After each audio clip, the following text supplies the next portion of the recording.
Hello, everyone. I'm Marc Boron. I'm the CEO at Polygon Labs.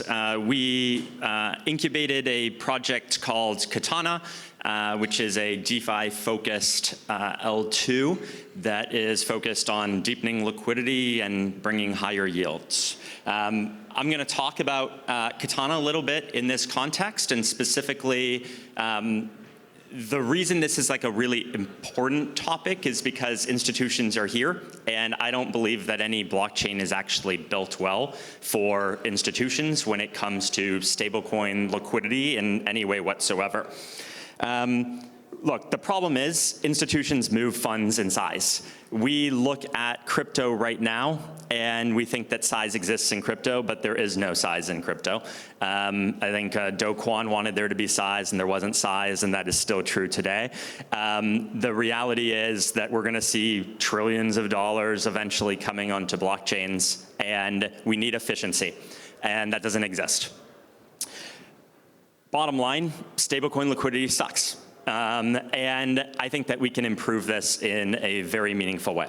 People talk about this in the context of cross-chain liquidity. They say it's really fragmented cross-chain, and that's the problem. The reality is that cross-chain liquidity isn't the problem. It's liquidity within chains that are the problem.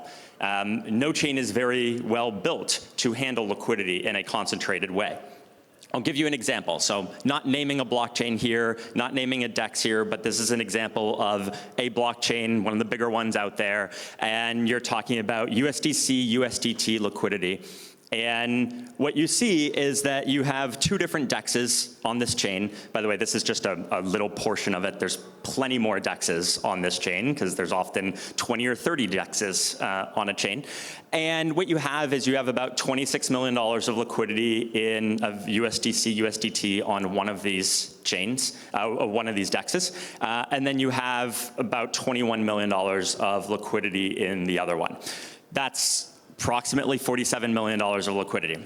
Now, if you go ahead and you make a trade on this chain, and you trade on the DEX that has the deepest liquidity, that $1 million is going to have very significant slippage, and you are not going to get very good pricing. Now, if you were to aggregate this liquidity, and specifically instead have one DEX that had $47 million of liquidity, then you would end up having significantly less slippage, and you could actually execute this $1 million trade. Now, obviously, we need to take this to a much bigger scale, but this principle still holds. Now, a lot of people say, well, we have DEX aggregators. That solves the problem.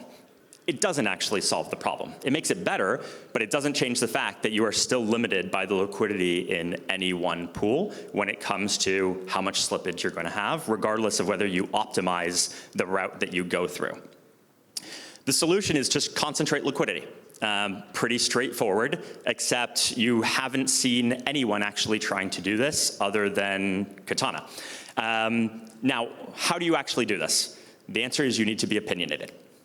So one of the things that when we were incubating Katana with GSR that we thought about was, what are people going to think about an opinionated chain when the ethos of crypto is to be credibly neutral? We're all supposed to just sit there and let anything that wants to be deployed, support them all in the exact same way. But when you do that, you get the reality of today, which is that you get 30 different DEXs, you get 10 different lending protocols, you get liquidity that gets fragmented everywhere. And what you end up getting is a worse user experience. You can't actually create that deeper liquidity. Now, when you think of an institution trying to decide where they're going to bring their capital, what they're going to look at is how big of a swap can we do, or can our users do? Or how much are borrow and lending rates going to change based off of how liquidity changes? And when you've got fragmented liquidity across your chain, you're not going to get that institution and their users coming to your chain because the risk is going to be too high for them. And that is why being opinionated matters. This is the approach that Katana took. So what does it mean to be opinionated? It means pick a protocol per category. So I'm simplifying this. I'm not putting like all the kind of core protocol concepts, but you just have one lending market. You just have one spot DEX. You ultimately would just have one perp DEX. You look at the areas where concentration of liquidity is important, and you concentrate liquidity there. The thing is, like, this isn't like novel, right? It's like, it would be almost like saying, like, Binance, you should have 30 order books, which would be the most ridiculous concept in the world, and you would never actually do that. This is no different on a chain. And when you actually do this, what you end up seeing is that you do get less distribution, right? So I often talk about the fact that Katana should never have the amount of TVL that you would get on a general purpose chain with fragmented liquidity. Why? Because you've got 30 dexes that are bringing and distributing, you know, their dexes. Same thing on the lending side. But when you look at it and you decide, are you better off having $500 million of liquidity in one protocol, or, you know, $1 billion of liquidity with the protocol having the deepest liquidity being maybe $350, $400 million, you're much better off having the $500 million of liquidity ultimately. By the way, this is the same for assets, right? When you think about this and you have all these stable coins that serve the exact same users in the exact same purpose, all you're doing is fragmenting liquidity across those stable coins. Really what you want to do is actually look at and incentivize protocols that are assets that actually do different things, right? So like USDT has quite a different user base from like Agora that has a different user base from USDC. But there are a bunch of stablecoins that basically have the exact same user base, and you really shouldn't treat them the same.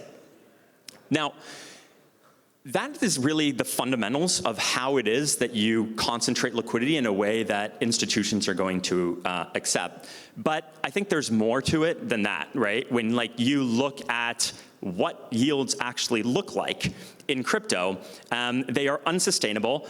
And they're basically just like shitcoins going out, pumping and then dropping. And eventually you lose all of that liquidity on that chain and it goes nowhere. The reality is that's okay for crypto people. Like, I'm totally fine with that. Like, I'm happy. That's fun. It's a good casino.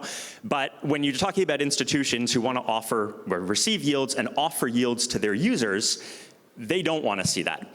Like, yes, you need to kickstart an ecosystem with something, and Magic Internet Money is actually really good for that. I love it. But ultimately, you need to offer real yield. An example of this would be on Katana. It has this protocol that it uses called Vault Bridge, which means that deposits of stablecoins into the chain end up getting deposited into Morpho vaults on L1. Assets get lent out, earn yield. That yield goes back into the users of Morpho on Katana or Sushi on Katana. Or in Agora's case, it's a native deployment, and that is yield generating, meaning Katana receives the revenue. That revenue gets generated back out. What that ends up meaning is that when you're on a chain that is actually looking to give out real sustainable yield that actually grows with activity and size, what you're going to get on a chain like Katana is probably 1.5 to 1.75 x the yields that you would get on any other chain. So now when you go to an institution and you say, hey, here's this 5% yield, because frankly they don't care about the shitcoin yields, that's going to be good, but then when you give them 7.5% yield, they're going to be much more interested. And so you can really maximize the yield on a chain for institutions, and that's what they're going to want to see when they're bringing stable coins to your chain. Similarly, they're not going to be okay with massive dips in liquidity just because there's a bear market, right? It's very typical that, you know, you've got an AMM with a bunch of liquidity, it continues to increase in a bull market, and then you get a bear market and everybody pulls out that liquidity and suddenly you're trading against empty pools. So what Katana built is this idea of chain-owned liquidity. So currently 3 months into launch has about $350,000 of chain-owned liquidity. It'll continue to increase. And basically what this is taking sequencer fees and other sources of revenue, putting them into certain pools on the chain, so like USDC, USDT pools, that guarantees a certain amount of liquidity that never gets withdrawn in a bear market. And so now when an institution, just imagine size is much bigger, says, hey, I see a bear market, all the other protocols and chains have liquidity that gets pulled out of them. In this case, liquidity actually remains. They get much less slippage than they would otherwise. You want to ignore vanity metrics. Like, institutions don't care to bring assets to a chain and have it sitting there unproductive. The only thing that actually matters is productive assets. We got to get out of this idea of like TVL matters. The only thing that matters is productive TVL. It's what's useful to users. It's what brings money. It would bring liquidity. And ultimately, you need to build trust, right? And so when you're picking those stable coins that you're working with, you probably want to work with assets that are more trusted. You want to work with vault infrastructure that's more trusted. And ultimately, that's going to bring much more liquidity than what you would otherwise receive. Thank you very much. Appreciate it. And hopefully this was helpful on thinking through how to kind of deepen stable liquidity for institutions. I don't have time for questions, sorry. But let's chat.